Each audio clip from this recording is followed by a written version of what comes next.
Покажи воблера, сега да го видим. На камерата. Ето виждате по-болно силовина. А, така. Това е един от резултатните модели.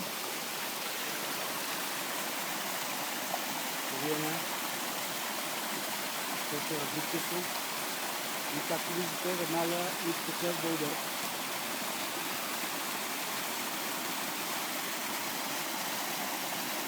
Продължава да скача. Не е голяма американка. Не е лоша. Ето, това е. Да видите резултата от воблера. Сега ще видим Ивайло Гюров, но не е оперният певец, който ще използва блесна. Сръбска, много приятна. Типична пастърваджийска, златна с червени окраски и точки. Но за това след малко.